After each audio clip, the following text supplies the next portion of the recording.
Welcome to the Sensational Sex Podcast, where we help women in long-term relationships thrive after the honeymoon stage is over. Are you a woman who wants a deep, intimate, and satisfying connection with her partner?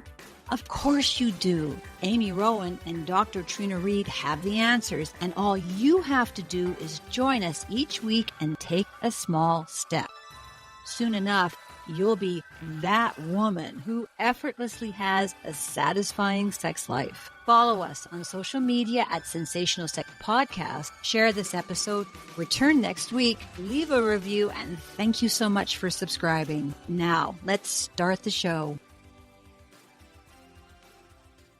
Hello, beautiful people. I'm Amy Rowan. Thank you for listening to the Sensational Sex Podcast. We're so happy that you're joining us. I'm Dr. Trina Reed, and even though your sex life will never be perfect, you can create a sex life that is perfect for you, and we are here to help you with that. You might be scared about what your sex is going to look like on the other side of 40, and it's no wonder. Society tells us that women over 40 disappear and that our days of good sex and pleasure are done. That after 40s, our vaginas are going to dry up, our libidos are going to take a plunge, and that sex is going to hurt. Amy and I are here to tell you a little secret, and that is the truth is after 40, you can experience more sensual pleasure. This is the time for women to step into her sexual power. It's a time in a woman's life for her sexual awakening. On today's podcast, we're giving you real talk on what sex on the other side of 40 looks like, because Amy and I are both on the other side of 40. Yep. Well, be prepared because we are not going to sugarcoat anything. Nope. You are going to learn some invaluable tools to work around the inevitable pitfalls of having sex with an aging body. And at the end of the podcast, you will have 4 ideas to help you have the best sex of your life after 40, and how this can absolutely be your sexual awakening. Now, a little disclaimer, we are not medical doctors, so if you're going through perimenopause or menopause, the best thing for you to do is speak to your doctor. Unfortunately, studies show that the majority of women are ashamed to speak to her doctor about sex, or, on the flip side, her doctor dismisses her concerns.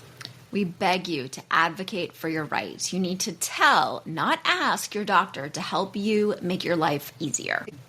Now, to give us some inspiration, let's start out with what your sex can look like after 40. Katie Bingham Smith wrote an article for Scary Mummy called "No One Told Me What Sex Would Look Like in My 40s," and we'll link to this article in the description. Katie writes, "Then I turned 40, and I'm still not sure if it was that my kids were getting older and they needed me less, or if I was more accepting of myself. Maybe it was a shift of hormones, or maybe it was a combination of all of those things. It didn't happen overnight, but the gradual change in how I felt about sex was a huge relief to me. Whatever the reason, I was relieved to begin to feel like myself again." Katie goes on, "I believe I needed a respite from intimacy. I wasn't feeling it at all with my kids when they were little, and I wish I hadn't beat myself up so much about it.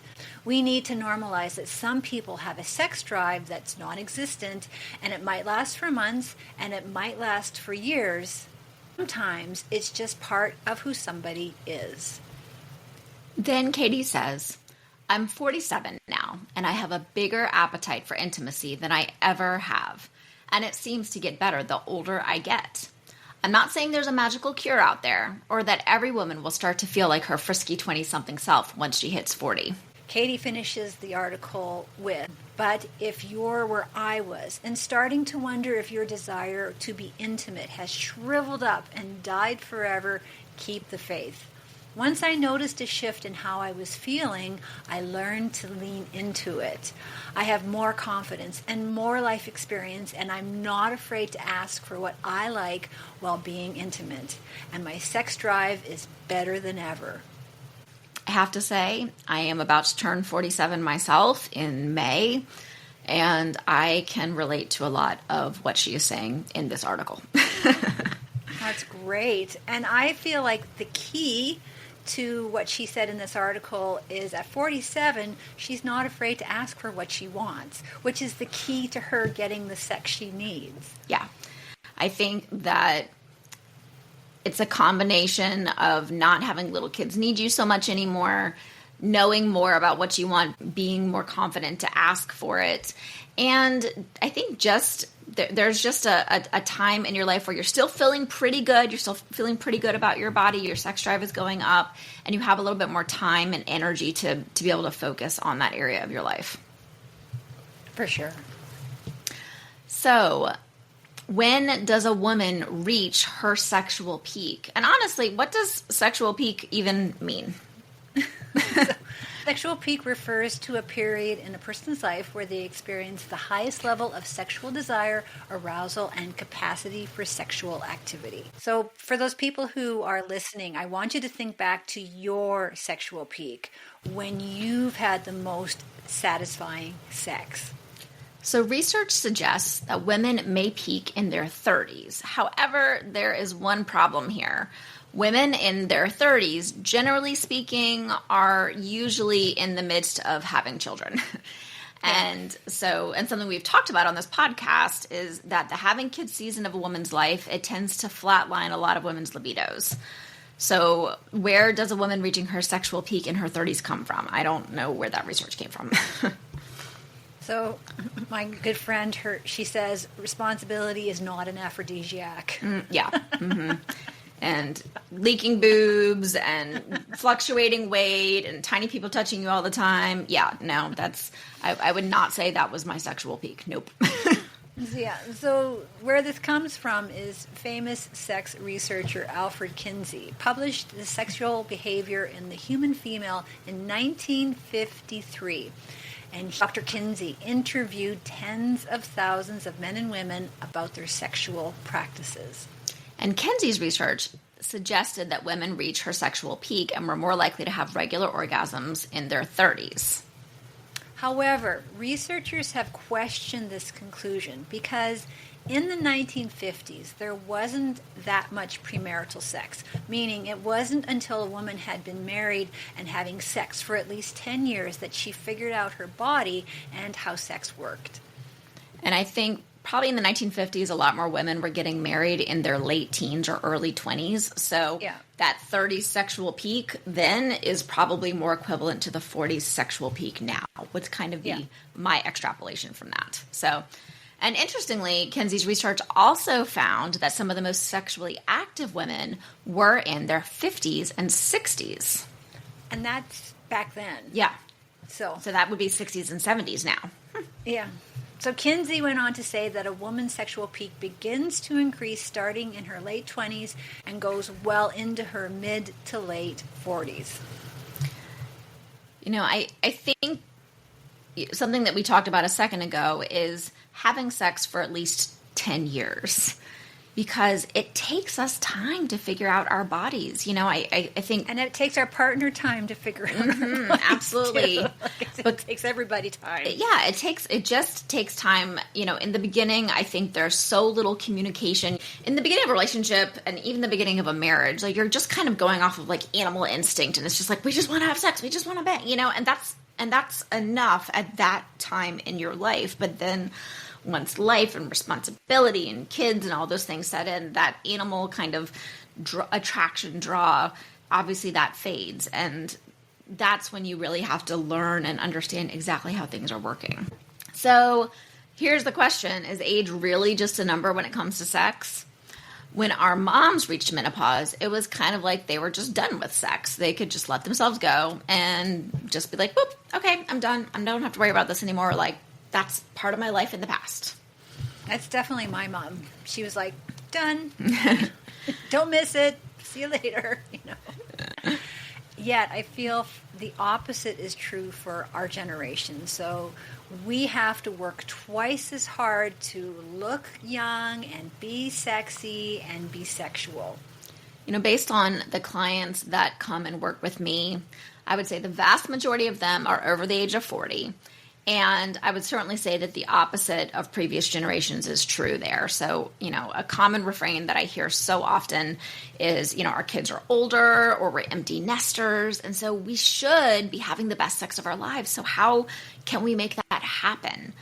I think what I love now is that women and men don't want to give up on their sex lives just because of these hormonal changes and challenges.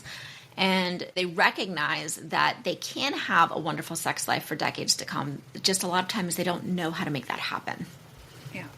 And in fact, the 2023 AARP study found that for people over 40, other types of sexual activity like masturbation and oral sex are on the rise.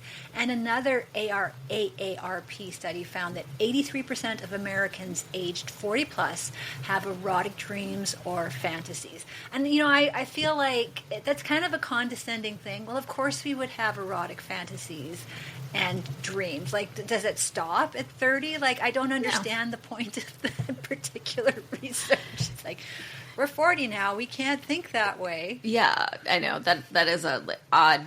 I mean, I'm glad to have the statistic, but yeah, it's kind of an odd thing to pinpoint. And what I would say, especially around fantasies, is I think that also as we get older, we have to get a little bit more creative, right? We have to get more creative with our sex and with our intimacy and with the things that we're doing, because otherwise it gets stale and boring, especially if you've been with the same person for a long time. So having these fantasies, deciding whether or not these are things that you want to enact or you just want to keep them in your head, I think that's all good. But,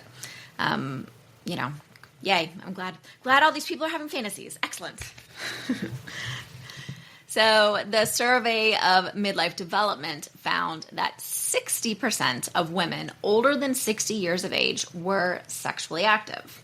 And another survey found that 22% of married women between the ages of 70 and 79 were sexually active.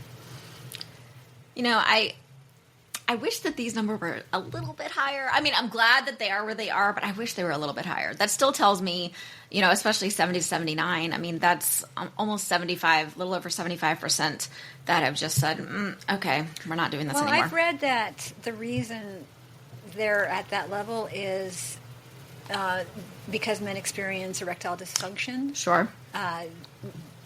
Couples feel like, well, you can't get an erection, I guess we can't have sex anymore. So the sex completely drops off, right? So there are things that you can do naturally for erectile dysfunction, like doing Kegel exercises. So, women experienced vaginal atrophy and clitoral atrophy, and men experience erectile dysfunction. These things prevent us from having sex, but these are also very treatable. You just have to go talk to your doctor, and I think maybe for some men, not all men, they don't want to speak to their doctor about this difficulty. Yeah. Well, and also what I'd say is these things prevent us from having intercourse. But when we redefine sex to include all types of pleasurable touching and things like that, again, that doesn't have to end. It's going to look different. But yeah, I think what this also speaks to is just the general discomfort, lack of education, lack of knowledge around sex and intimacy in general, of just like, okay, it doesn't get hard. Okay, I have, vaginal atrophy. I guess we're done, versus learning and, exploring some of these different solutions or learning different ways of still connecting and having pleasure together.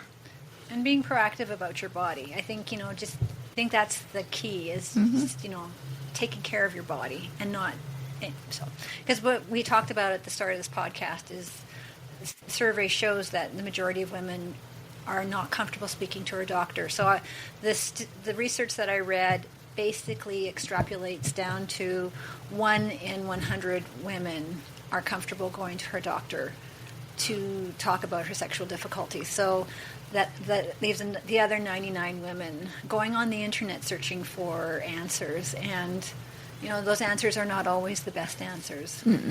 Yeah. So next we're going to get into 4 ways to make sex the very best of your life in just a minute. So we're going to take a 1-minute make happy sex memories with a new Eve promote love moment.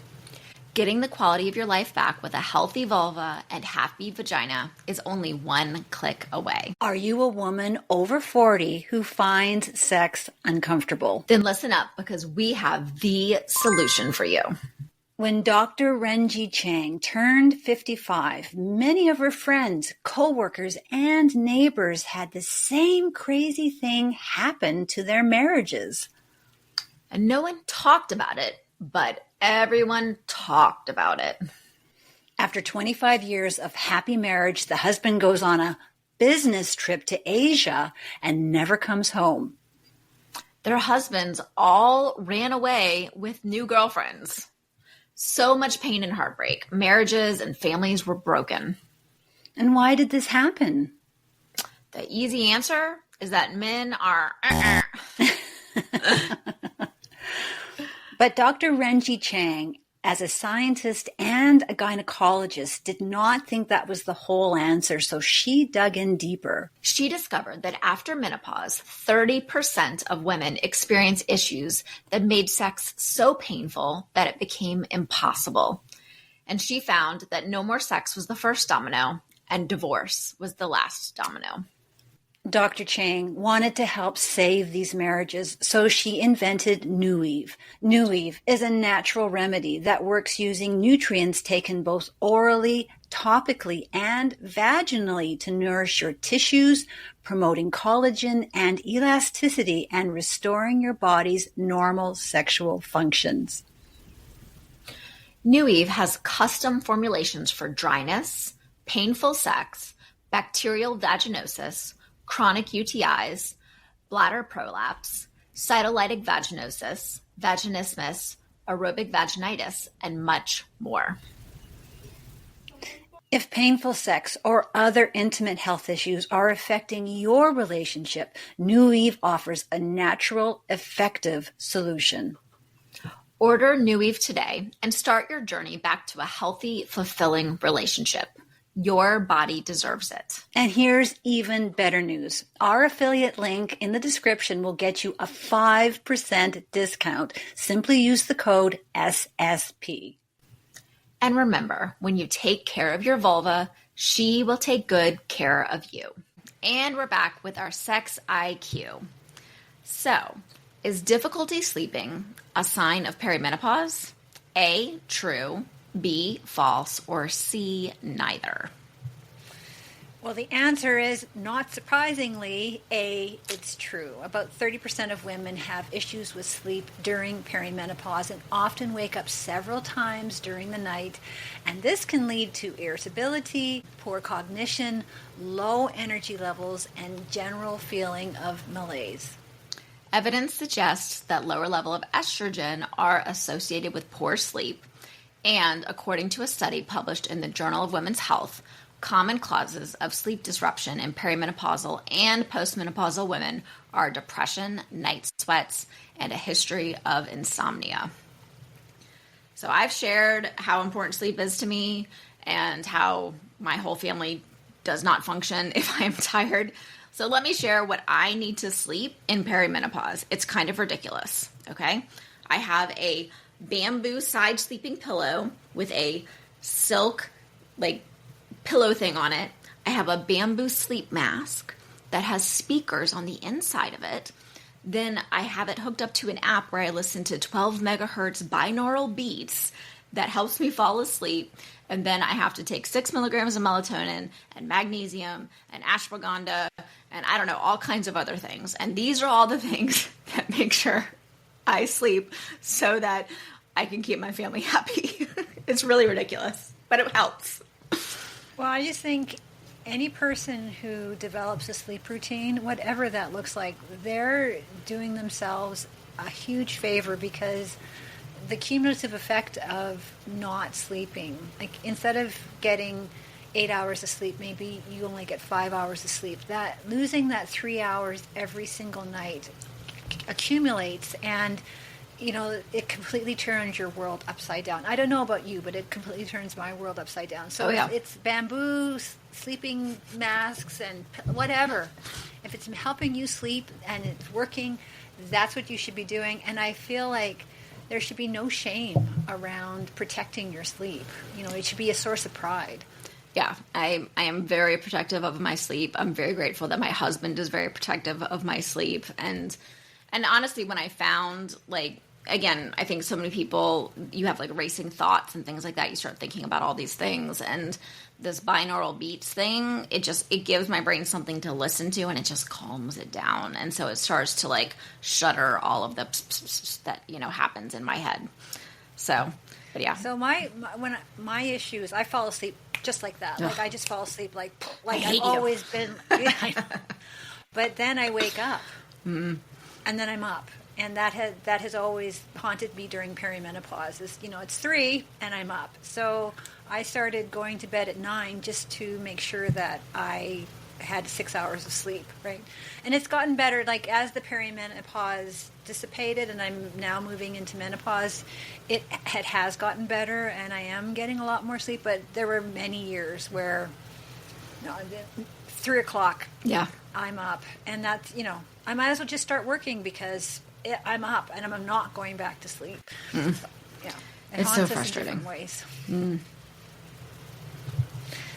So this is the part of the podcast where we put on our sexologist hats and give you practical ideas to create a great sex life. So we are going to get into 4 ways to make sex over 40 the best it can be for you. It is completely realistic that when a woman is in her 40s and beyond to hit her sexual stride and be a juicy, sexy woman. It's true. It may not feel like it's true, but it's true. You can hit your sexual stride at 40. And it's not going to be the sex that you had when you were 20, and that's a good thing. That is a good thing.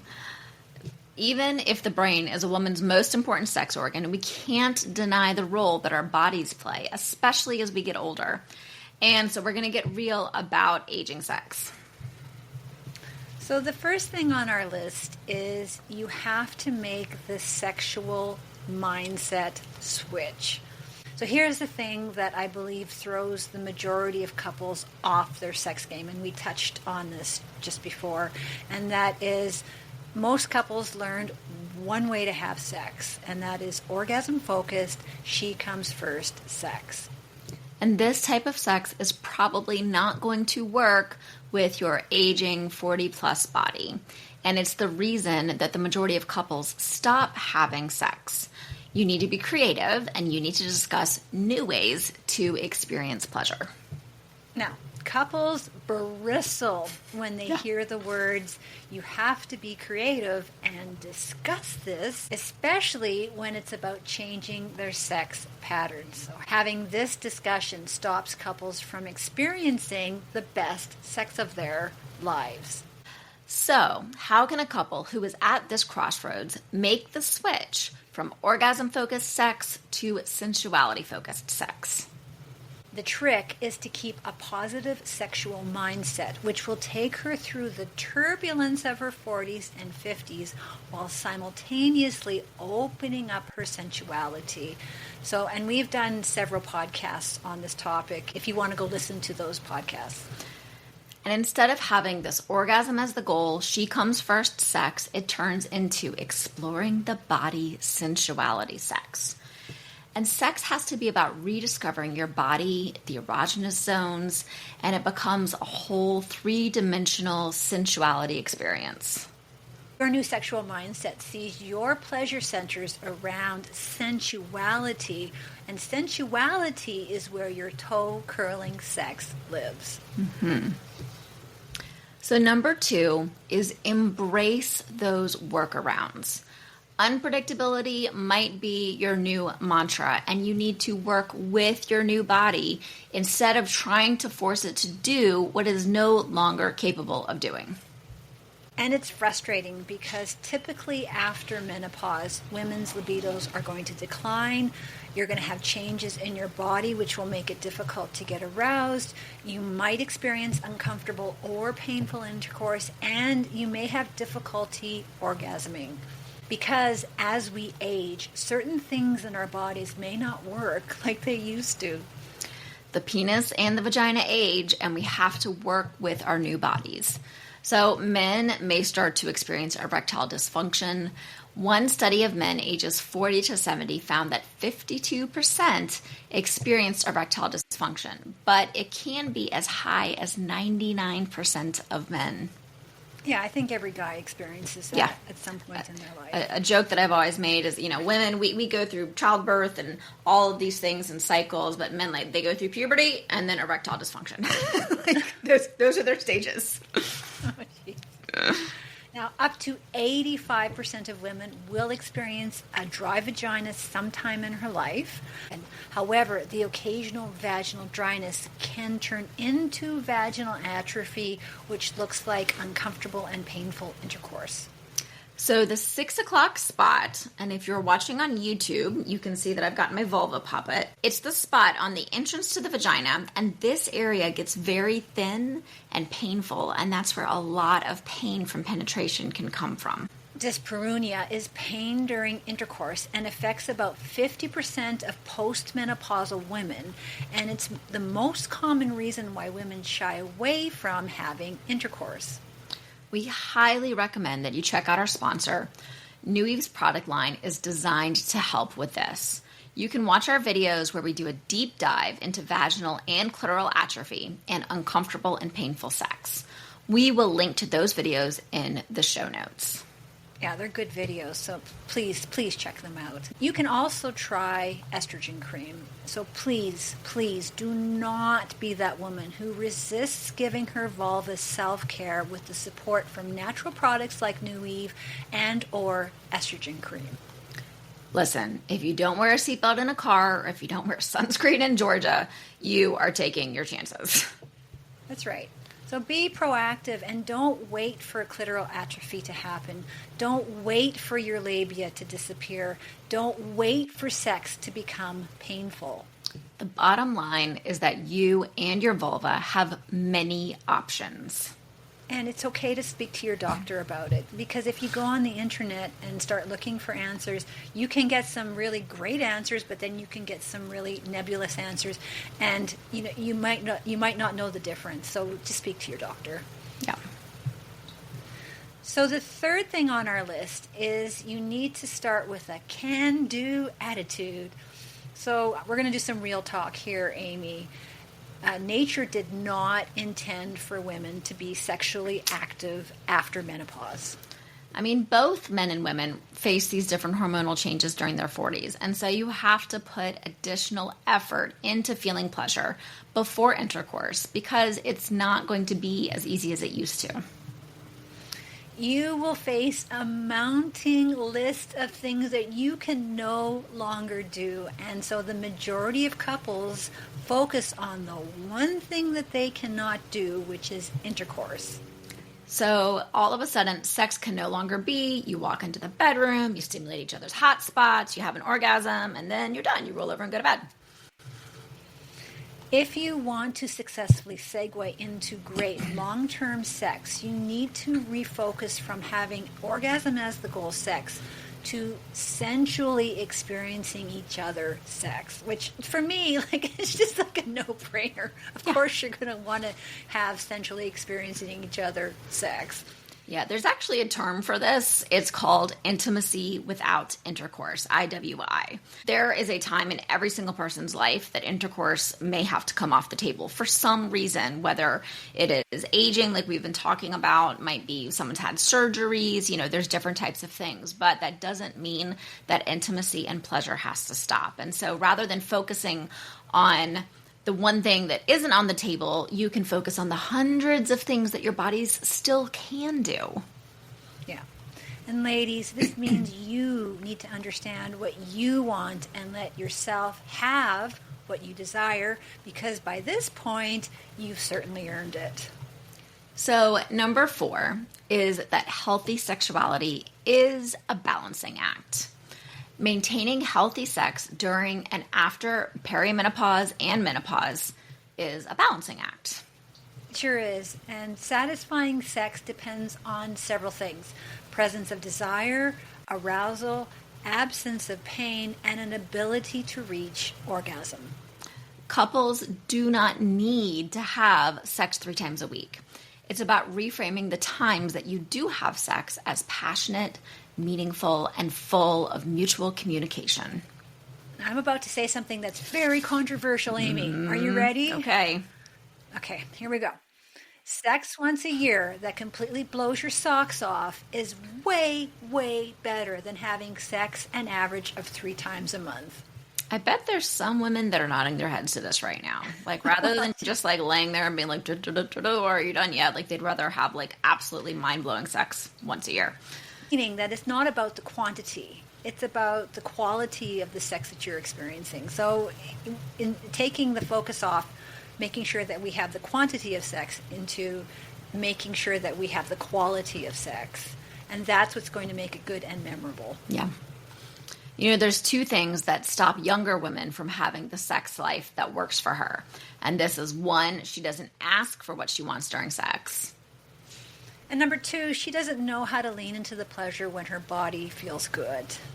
So after a woman turns 40, I love the filter that comes off after 40. And it's magic. Like, it literally just happens right at 40. You're like, I don't care anymore. I'm going to say what I want to say. And it just becomes easier for a woman to ask for what she wants. She feels a lot more comfortable letting her body lean into the pleasure that she asked for. So why is this?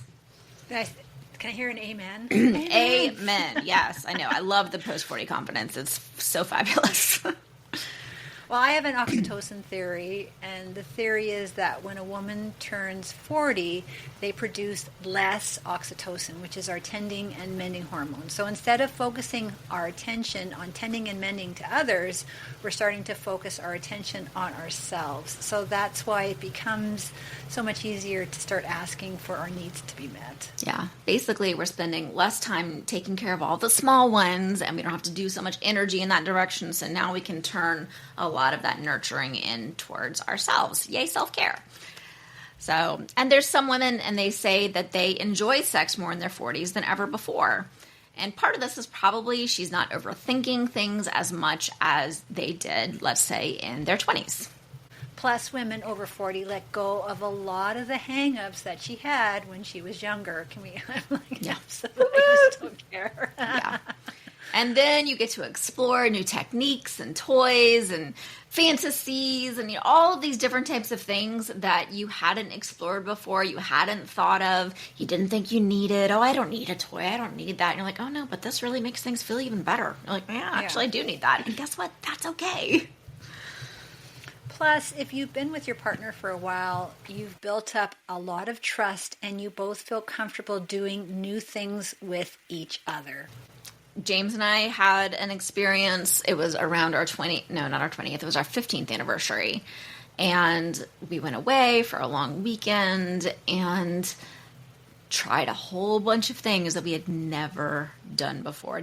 Things that had never crossed my mind. And he came up with all of this. And it changed everything, like in the most amazing ways that like I still can't fully describe, but it just opened up this whole door of things that I just did not even know existed. And it has transformed our sex life. It's transformed our connection. It's just made things so much more just fun and exploratory. And we had a good sex life before. Like I thought things, if you had asked me before, I would have said things are great, but it is that I think that trust, and he trusted me to bring some different things to me that he hadn't brought up before, and it's been fabulous. So was it a combination of you were 40 and you've been together for 15 years? Like was it that combination together? Yeah. I mean, I think it was just there was a confidence that came up. He was able to be vulnerable enough to bring up some things that had never come up before. And I was receptive and like, okay, cool. Let's see where this goes. I mean, I don't know. I haven't tried that before. So yeah, I think it really was that combination of just kind of the post-40s confidence, the trust within our relationship, and the fact that he was vulnerable enough to communicate something that he wanted. And that then on the flip side, later on, helped me be more vulnerable and start to communicate some other things that I had wanted that I never talked about. Yeah. Well, that's a beautiful story. I think we all could take inspiration from that. So here is what we learned during today's podcast. We talked about women's sexual peak. And we also discussed, is age really just a number when it comes to sex? We talked about how sex after 40 is not going to be the sex of your 20s, but that is a good thing. You have to make this mindset switch. And it starts with a can-do attitude. And you need to embrace these different workarounds. And that healthy sex over a lifetime, especially in a long-term relationship where you're having sex with the same person over and over and over time, again, is a balancing act. That is it for us. Until next time, stay sexy. Are you struggling with lack of desire, mismatched sex drives, pain, or peri or postmenopausal shifts that affect your sex life? Are you craving more pleasure and passion in the bedroom, but you don't know where to start? At Suburban Intimacy, I offer a holistic blend of one-to-one coaching, educational workshops, online events, and curated by a sexologist intimacy products. Book a complimentary discovery call at suburbanintimacy.com. And while you're there, download your 5 free tips for sexy scheduled sex.